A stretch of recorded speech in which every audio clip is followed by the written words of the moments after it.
jaageen jëf caandi bi ak ñun ci TV waxtu xabaaru marax yi jot na mu ci xabaaru marax yi bokk na ca ni bilan ba ña faatu yokku toll na ci juróom benn nit ñu génn àdduna kër la gu daal di màbb guddi bi ñetti waxtu bi ci guddi gi lu ni mel ma nga amee ca Bel-Air daañu ci ñëw ànd ca gëstu Abdourahmane Ly ndax naxaru xol ak jaaxle la dëkkandoo yi am ginnaaw ñu génn àdduna dañ ci bokk itam xeex jàngoroy sànkar mooy cancer octobre bii dañ koo jagleel weer wi xeex ko moo tax a jóg lay faatu bari lool rawatinam jigéen ñi ndax duñu xëy na dem ñu xool seen yaram la duppee dépistage waxtaan am na ñu daal di ubbi li nga xam mooy xumbute xeex cancer waxtaan ak soxna yim ca Géejawaay la xewe daañu ci ànd ak Mamadou Lamine Fati ci biir xabaar yi doon ci bokk itam amical bi ñu doon jàng ci école ba nduppee école bu Soumbédioune ànd xol bu jeex dañoo jot xibaar ni ñu ngay bëgg a toj boobu lépp école def fa ab santar bu dajale ndox yu bon yel yu mel nag ne ñoom mun ñu ko nangu dañoo porox ndoll ci waajal ubbite école bi doon amaluk setal ak balem ci la seen kàddu ji bi dañ ci ànd ak Mame Seyni bu baax ci biir xabaar yi daal di ko teewal ak article la semaine waxtaane mbirum passeport diplomatique yi article de presse yi nga xam da cee fes lool ci di El Hadji Malick Cissé lañ ciy àndal bu àggee ci njob waxtanu xabaar yi lii moo gën a fes nis ki faram fàcce gi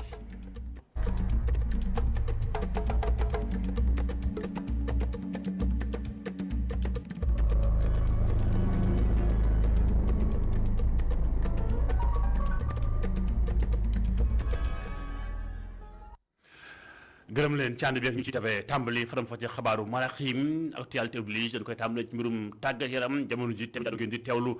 sat la jox ba ca Thiès coupe du Sénégal ma ngay wëy juróom beddal fukki gi ak yoon ñu koy jongante diggante Casa Sport la tey ak waa jàmbaar fi mu toll Casa Sport moo jiitoogun benn bal ci daram jongante baa ngi wëyandim daanaka defagun nanu jegeen juróom ñett fukki minutes ak juróom benn jàpp juróom ñaar waa jàmbaar nag fi ma ngay gën a teeng lool waaye ba tey Casa Sport dañ leen a képp daal di leen di yetaxlu ba fi mu toll daanaka lanu mën a defagun bareegul donte ñu ngi jéem a làmb caaxi waaye bal bi jàllagul daañu ci ñëw incha allah suñuy ndaw ña nga koy def direct ci iRadio daañu ànd ak kenn ci ñoom bokk na ca Seeku Seydi ci Satlar Dior bu nu àggee ci njabootanu xabaar lay doon. xabaar yi wéy ci la leen soxal jéye ju am ci kër li nga xam mooy kër gu dellu wàcc daanu ci biir Ndakaaru la xewee Bel-Air benn kër lu néew juróom benn génn àdduna lu ëppi tamit juróom benn daanaka am ci gaañu metti bën fëkk leen yóbbu l'hôpital jaaxlem xol bu jeex tumuranke ndax ñi faatu daanaka ñëw bokk genn ko njabootu tey jii naxaru xol la waa koñ ba àndal mbir yaa ngi xew biig ci ay 3 heures du matin ñu xuus ànd ci ak gëstub Mamadou Lamine Fati. téléphone bi ci nopp bi ngir ñenn ñi ngir xool ñu xam ndax ñu ngi ci jàmm ñeneen ñi dajaloo ngir moytu di xalaat musiba dal ñu xam ñoom ñëpp jaaxle lu ñu def seeni gën ñu sànni ko ca fa bâtiment bi daanoo muy immeuble R+2 wu daanu ay booru 3 heures du matin ci koñ bi di Bel-Air ñu yégal leen mbir mi ay booru 4 heures du matin. ñooñu groupement d'incendie et de secours numéro 1 gaawantoo ñëw ngir taxawu nit ci fii. donc dañuy constater ne am na benn bâtiment à usage d'habitation bu am ñaari étage moom moo daanu complètement donc malheureusement ay nit a ngi woon ci biir donc bilan bi fu mu ne nii provisoire la yóbboogum nañu 6 personnes évacuées nañ leen vers ambulance yi am na ay ambulance médicalisée ak ambulance classique ñuy évacuer leen sur structure sanitaire yu Dakar wi. ay dëkkandoo ñëw taxawu ñi nga xamante ni ñoo loru ci mbir mi fësal nañu ñoom it seen jaxe Cheikh Awa Balla ngi xamle ni ci njabootu kenn ki nga xamante ni bokk na suñu ñuy waaj a évacuer la bokk jamono ji waxtis ko loolu. am na ci ñoo xam ne fi mu ne nii seen doom gaañu na xamuñu ko am na sama benn sët ci màggal gi ñoo toogoon maag moomu di lu ne mu di ko def biñ ma nee dafa gaañu waxuma ñoom sa papa jee ko génne jabaram parce que nee na moom bi affaire bi am daf ko téye loxoom mu ëpp ko doole mu téye ko tànkam puus miir bi ci la génne jabar ji mais doom ji moom dafa mujj gaañu ak sama beneen jarbaat aussi fallu moom dafa gaañu mais génnagul sax mi ngi ci décombré ragal naa dina dem ba 7 personnes samay jarbaat sama doom.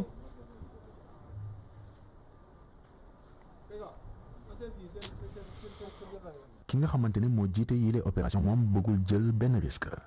lieutenant colonel Pape Ange Michel Diatta bilangu naga ko la joxe te fasu si yéene waxaat leneen tant que liggéey gi noppiwul. victime mooy fu mu ne nii mooy ñu génnee ci décombres yi pour l'instant 6 la ñu woon am na ñenn ñi c'est en cours mais pour l'instant mënaguñ leen jox un bilan exact provisoire lañ mën a jox am na ñu nekk ci biir am na ñoo xam ne ñu ngi wax ak ñoom mais il faut que ñu soulever dal yi pour mën leen génnee mooy dal en béton léegi suñu paree vers la fin mën ngeen ñëwaat ñu jox leen vraiment le bilan définitif. nit bilan bu mën a yokku jamono ji juróom benn victime yu mu wax yóbbu nañu leen ñoom ñëpp ci ay bërëb fajukaay si beneen wàll wi lieutenant Diatta li muy ñaawlu bokk na si jafe-jafe yi nga xamante ni moom ak ñi mu àndal deg nañu ko ngir dugg ci bërëb bi lee loolee waral ay matukaay yu am solo ñu jël ko ngir taxawu si ñi nga xamante ni ñoo loru ci bâtiment bi daanu. Abdourahmane Ly jaajëf moo ñu doon toppal ju xew ca Bel-Air am taax mu daal di màbb noonu leen xayma bi xayma négandiku la juróom benn nit génn ci àdduna ñu bari am ci gaañu gaañu dañu toppaat mbir moom incha allah ci na mu gën a yaatu ak brigade bu sapeur pompier bu région bu Dakar nga jafe département bu Dakar bi leen ñu ànd ak Mamadou Lamine Fati moom ma nga ca mbirum xeex jàngoroy sànkar ji di cancer weeru octobre teru noom dañ koy jagleel xeex jàngoro ji waxtaan ak soxna yi ci wàllum sensibilisation ñaax leen ci wàllu guddi mel ñu xam feebar bi waaye itam gën a xam nun ko war a wattandikoo waaye itam nu su mën a dimbalante ci seen biir ba mën a jàppale ñi suñu borom dogal ñu amee jàngoro jooju dem ñu xuus ànd ca ak gëstu Mamadou Lamine Fati ci Géejawaay. octobre rose weer ji nga xam ne dinañ yee askan gi ci li nga xam ne mooy dem ci feebaru cancer waxtu ji nga xam ne ligue sénégalaise buy xeex mbirum cancer jóg ngir saytu jigéen yi le ndax ku am cancer ñu mën koo teel a jël faj ko. parce que ñun ñu xeex cancer pour malade yi gën a nekk ci jàmm pour malade yi bañ a jaaxle donc ñu ñëw visiter service su hôpital Dalal Jàmm gis ne malade yi li ñu soxla mi ngi fi soxlawu ñuy jaabante ci yeneen service yi pour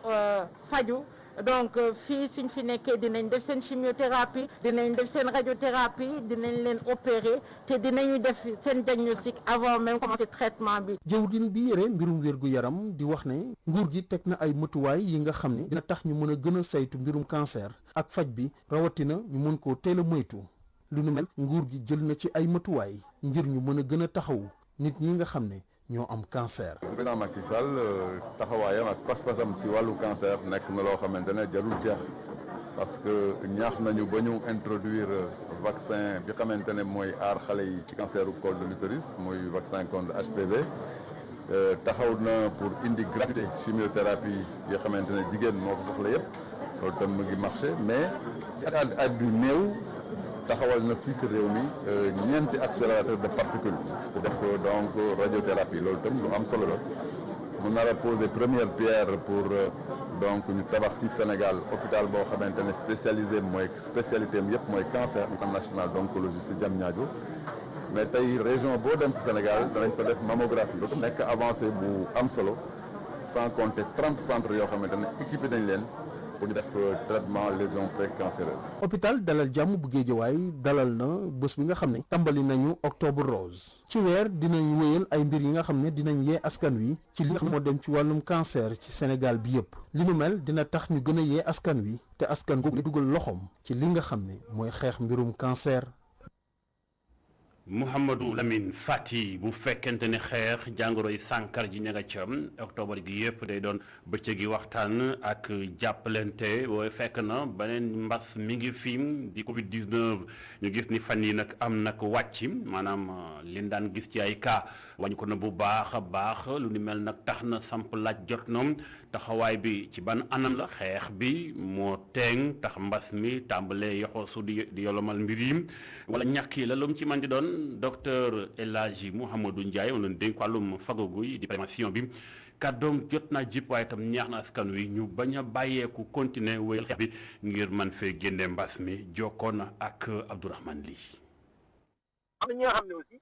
dañuy donc respecter mesures yi loolu tamit day tax ba kii bi wàññeeku mais il y a également vaccination bi vaccination bi am na ci biir réew mi mooy personnel de santé bi nga xam ne ñu ngi ci biir di faj maladie yi di dugg ci hôpital di génne et cetera ñoom tamit ñàkku nañ ko nag ci ñàkku tamit puisque feebar bi mun na ko aar xëy na moom tamit du wasaare feebar bi niñ ko xalaate te aussi vaccination bi foo ñu xam ne que day protéger ki nga xam ne ñàkku na mais aussi dina fexe ba aar ki nga xam ne mu ngi nekk sa wet xëy na ñàkkuwul donc ñi ñàkku tamit dafa mel ni dañuy def benn ñàkk contre ñi nga xam ne ñu jotagul ñàkk te aussi ñu xam ne que feebar bi lu ci bëri gis na ko mu ngi duggee ci porte d'entrée soo seetee premier cas yi noonu la demee nit ñi dañoo duggee ci aéroport wala ci yenn frontières yi mais soo seetee pour l'essentiel nit ñi ñu ngi jógee ci yeneen réew yi mais réew yooyu munoo fa nekk actuellement ñàkkuloo non da ngay ñàkk parce que boo ñàkkuwulee dara ngay tëb doo mun a dem ci yenn bërëb yi doo def yenn yi doo def yenn yi et cetera restaurant yi et cetera donc ñii dugg si tamit ci réew mi pour l'essentiel dañoo ñàkk kon nag loolu yëpp tase aussi ak virus bi ni mu anamoo day wàlle mais nag aussi ni muy jollee amul durée de vie bi nga xam ne dina ko permettre mu maintenir lu bëri finalement comme épidémie bu nekk day aussi day amorcer tendance de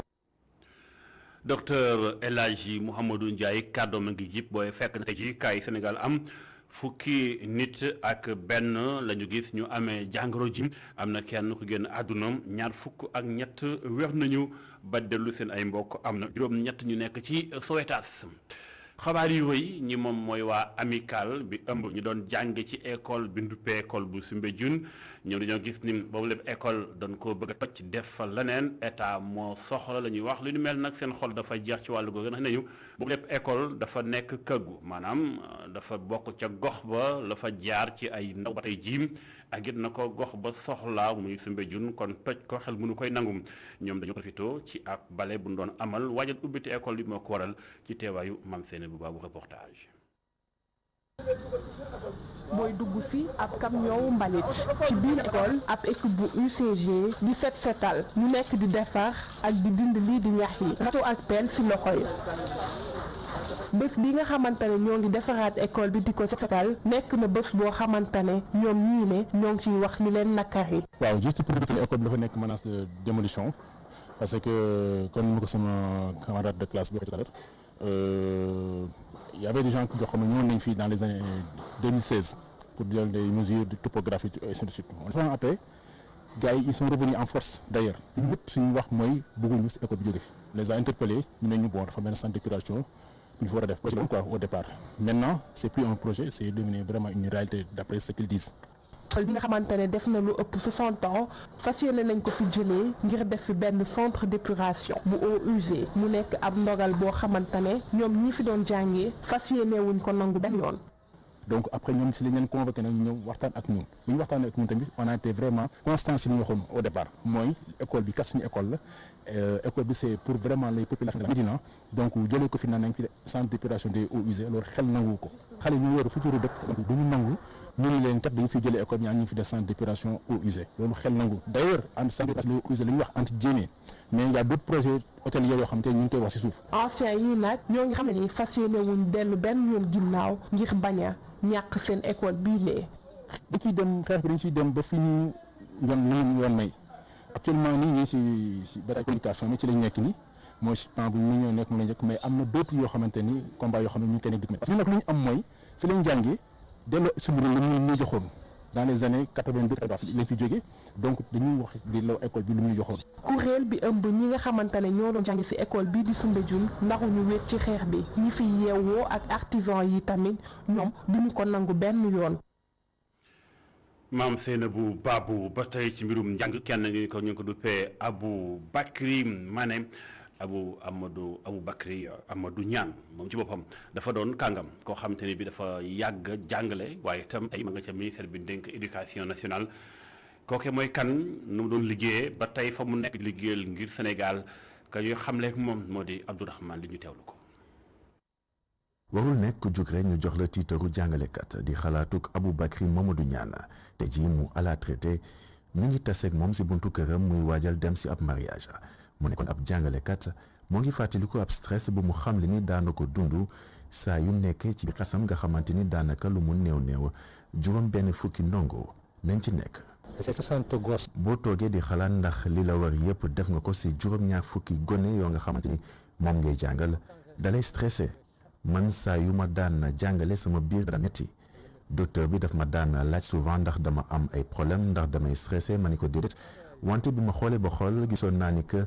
dama doon stressé bu baax a baax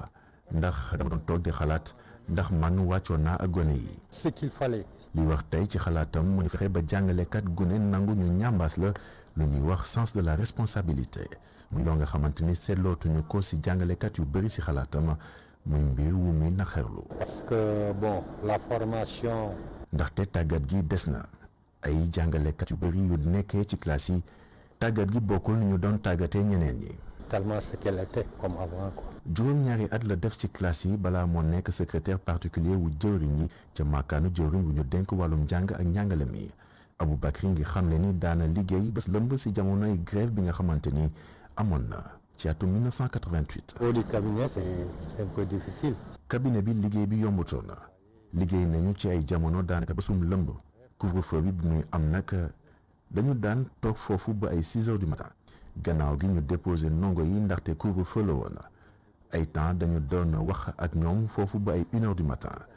gannaaw gi dañ doon leen yóbbu pàccee leen. 1 heure du matin on était obligé de les ramener par groupe. tey jii daw na stress boobu. non te même bu fekkee ni nam na crée bi Aboubacry Mamadou Niane ngi dund retraitam si jàmm ak njabootam nga xamante ni ñoom lay nekkal lu si ëpp. Abdourahmane Ly jaajëf fàttali ni jogante bi doon am sànq mu soxal coupe du Sénégal jeex na Casa Sport moo daal di jël xaw gàddu gi benn bal dara la dóor waa jàmbaar dañu ci ànd léegi ci jëfandikoo xibaar yi ak sunu ndaw Seeku Seydi ca Stade Lat Dior ba ca Thiès. xabaar yi woy yàgg nañ ci gëstu bi ñu leen jagleel xam ngeen dafa doon bëccëg bu ñu jagleel te ci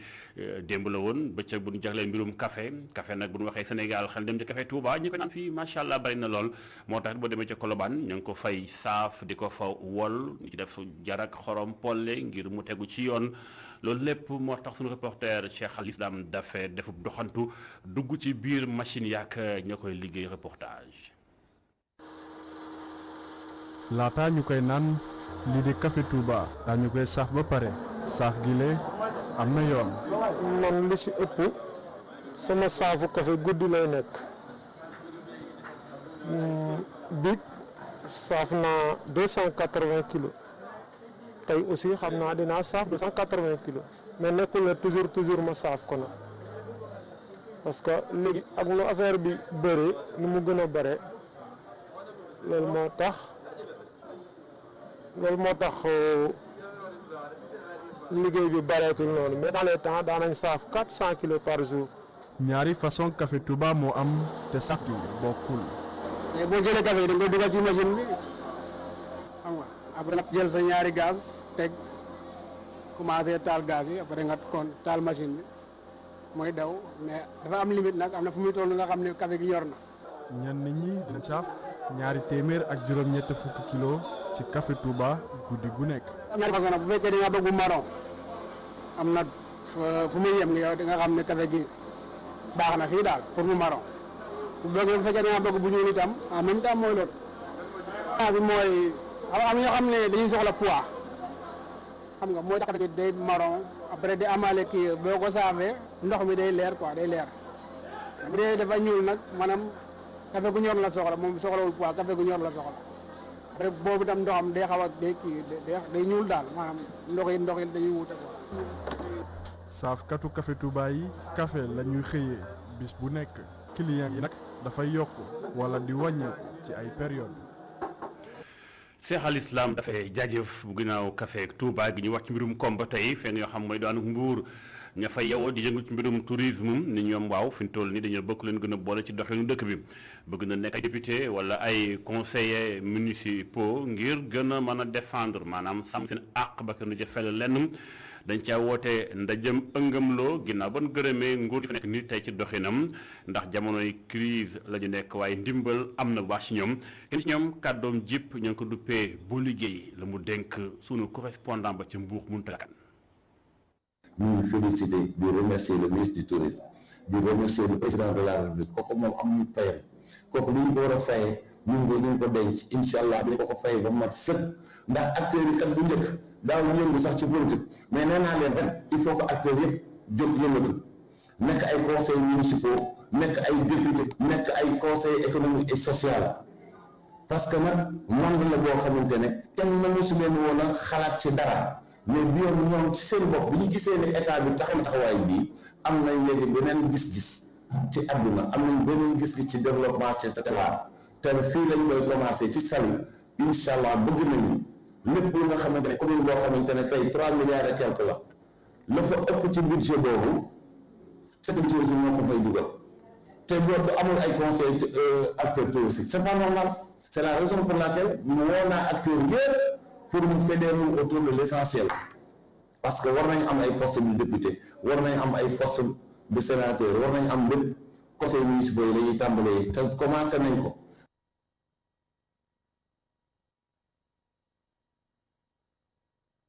doon kàddu ak Boly Gueye ci daanaka Mbour ak Mountaga Kane maa ngi koy juñu sàng ci boppi xibaar yi coupe du Sénégal jeex na sàng final bi sport jël xaw gàddu gi ñu ngi dem ci Stade Lat Dior ba ci daanu Thiès Cheikhou Seydi maa ngi lay nuyu.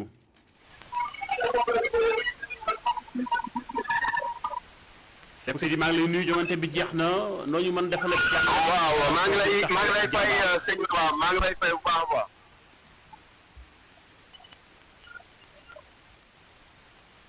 waaw sëñ Mbacke final bi jeex na léegi ci diggante Jambaar ak kii di Casa Sport moo nga mujjee gagné benn bal ci dara ki nga xam te ne mooy Aliou Diatta moo dugal biu Casa Sport 10e minute te boobu passe na boo xam te ne di doomi Gambie bii nekk Casa Sport di Lamine Diatta moo ko daal di def boobu de ñaari équipe bi topp ci match bi waa Jambaar poussé nañu def nañu lu ne ngir égaliser waaye Casa Sport daal di taxaw ñoom itam dëgëral seen bopp ba ñu gagné boobu les match te match bu neex lool itam parce que gis nañu public bi ñëw ale Casa ñu ngay dégg noonu bruit de fond bi ñuy daal di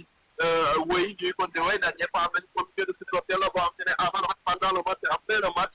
dañuy joxe ba nu muy jeexee donc pour dire que fekk boo xamante ni tey Thiès la fête du football sénégalais bu dañu wax di football sénégalais moo gagné tey bii nekk nag ñetti yoon ci fàttali Casa Sport di ko jël ginnaaw atum 1979 ak atum 2011 ñu géejoon koo jël lool ñu géejoon jël sa trophée majeur depuis 2013 ñu daal di ko luwee ren ñu daal di ko jël bi ñetteel bi yoon waa Casa Sport. Seku donte Casa Sport jël na ko ñu koy sargal waaye itam jàmbaar xëy na ñàkk na waaye ñu ngi ci wul donte bëggoon na jàmbaar tey gagné coupe bu njëkk mel ni coupe du Sénégal. waaw dégguma la bu baax nag fii dafa bëri bruit. waaw dëgg la naa la bàyyi jërëjëf ba nga ñëw incha allah ci rédaction bi. jërëjëf ña nga woon ca daanu ko Mbu Thiès doon ñu toppal jongante bi ngeen amoon ko en direct ci rajo iRadio gërëm ko Cheikh Sidi ak Cheikh Diop ci moom doon toppal Diop jongante xabaar yi wéy ci beneen mbirum tàggat yaram Yëmbal Sud moom ña fa nekk ni ay ASC dañoo taxaw temm bëgg a def seen bopp mën a am koom ci di ministre bi dénk wàllug plan ak la ci aju Mamadou Hott moo leen waxtaan ak ñoom wàllu guddi mel te lañ ci ay yoon bañ ca noppee sax kàddoom jot naa ji moom ministre bi ñu teewlu ko la mu dénk mu la fàtti. L'idée de rendre ASC yu autonome c'est très important am ay projets yoo xam ne dafay rapporter de manière pérenne pour que ASC yi mun a compter ci seen bopp non seulement di liggéeyloo ay ndaw mais aussi de générer ay revenus pour mun a financer seeni activités propres loolu tam incha allah je m'engage pour ñu def tout ba am ay jéego yuñ ci dox incha allah au moment venu il faudra que ñu planifier ko ñu gëstu ko étudier ko et je pense que à partir de ay février 2022 dina gën a yomb incha allah pour def ay activités génératrices de revenus pour les ASC incha allah lépp lu ñu mën a def personnellement dinañ ko def lu ñu mën ñu def lu ñu mënul ñu wuti ko et puis lu ñu mën a am aussi au niveau de l'État au niveau également de notre commune qui doit jouer un rôle prépondérant notre mairie pour aussi appuyer donc le mouvement sportif donc de Yeumbeul Sud inchallah et tout le mouvement sportif inchallah du département de Keur Massar aussi doit pouvoir compter sur les collectivités territoriales que ce soit les communes ou le département de Keur Massar lui-même pour donc aider ce mouvement à se développer et à être de plus en plus autonome. muy kàddu ministre Amadou Hott di ñaax ay yi di leen peut-être 2022 ci weeru février dana gën a mën a yombal ndimbalam ci yooyu lay ASM lañ ci xibaar yegg nañ ci rubrique bi lañ jagleel pàcc yi nga xam dañuy xool ci presse bu Sénégal muy sunu quotidien yi ana ban moo ci gën a fees yéen ci tànn bokk na ca tey jii naatangooyu Sud Quotidien bokk ci groupe de presse historique yu Sénégal yi article ba moo jëm ci mbirum passeport diplomatique yi yenn ci ay député bëgg a def lu leen neex jalgati yoon ci la El Hadji Malick Cissé defub càmbar moom ak Jean-Michel Diatta ci gëstu bi ñu xuus ànd ak El Hadji Malick Cissé.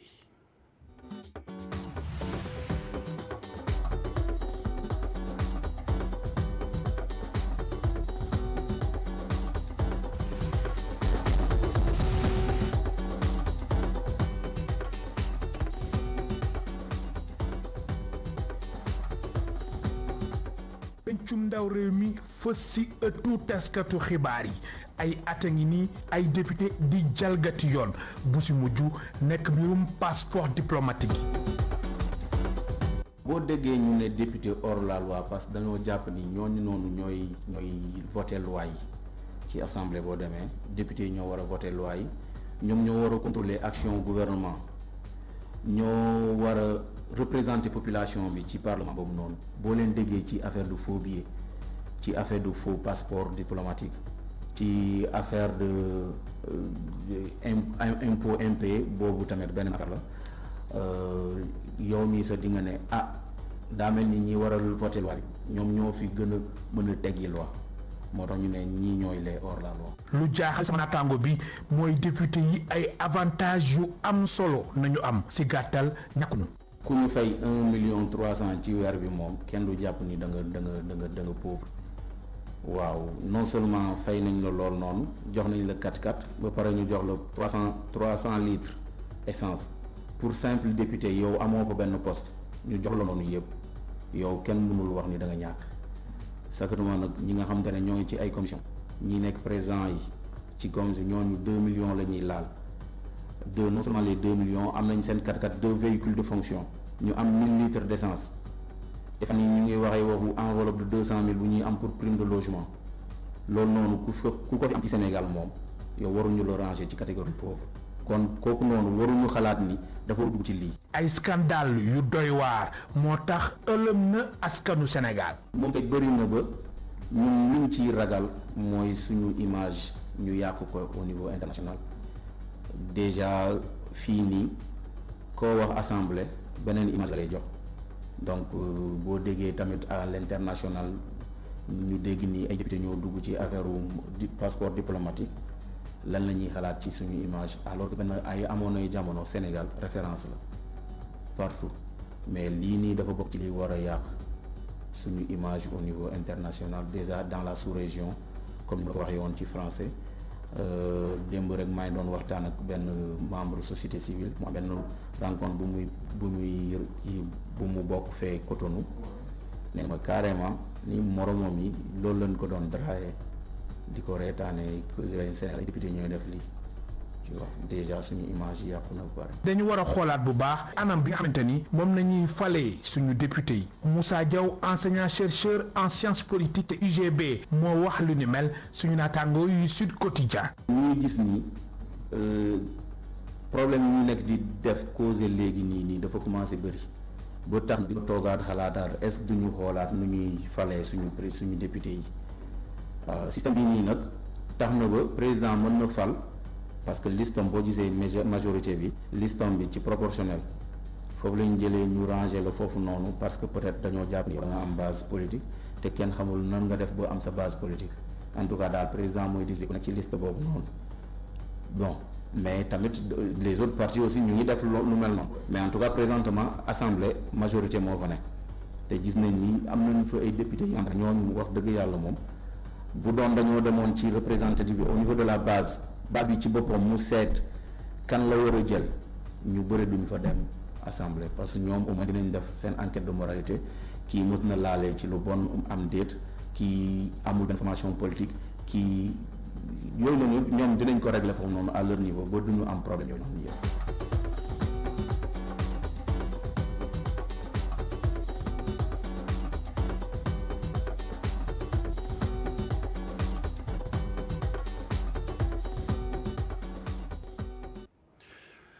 jaajëf El Hadji Malick Cissé jaajëf tam waa Sud Quotidien ñi génne article bu demel jëm ci gëstu boobu leen soxal passeport diplomatique la ci am ci mbirum Laba Diack la ci aju waaye tam déglu leen ci ànd beeg ñu ciy TV lii moo daal di laaj ci xabaaru marax yi di leen gërëm ci ànd beeg suñuy programme jox leen rendez-vous incha allah 0h ci wolof lay doon jukkib xabaar yi ko mooy ngeen ànd ak ñun programme bi day wéy xabaar dina amaat incha allah 19h45 lay doon xabaar ci français Khalifa Diakhaté moo koy faram-fàccee ba ci kanam jaa ngeen jëf